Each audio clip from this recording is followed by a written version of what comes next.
This is the Lone Crater YouTube. We hope this video helps. In this video, I will compare the Honda Fit GP5 versus the Toyota Aqua. We'll dive into their key differences, helping you decide which compact hybrid best fits your lifestyle. Both are excellent choices for efficiency, but they excel in different areas. We'll cover performance, interior space, and overall value to give you a clear picture. When it comes to performance, the Honda Fit GP5 typically offers a more engaging drive with its 1.5-liter hybrid engine, delivering 107 horsepower. The Toyota Aqua, also with a 1.5-liter hybrid, produces 99 horsepower, focusing more on smooth, efficient operation. For fuel economy, the Aqua often leads, achieving up to 34 kilometers per liter, while the Fit averages around 27 kilometers per liter.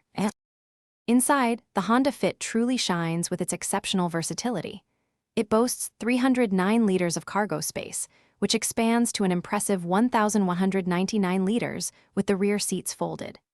Its unique Magic seats allow for various configurations, perfect for carrying tall or long items.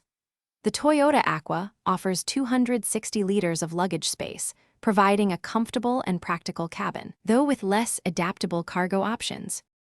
Choosing between these two depends on your priorities. The Toyota Aqua is a fantastic choice if you prioritize superior fuel economy and urban maneuverability. It's known for its reliability and lower running costs.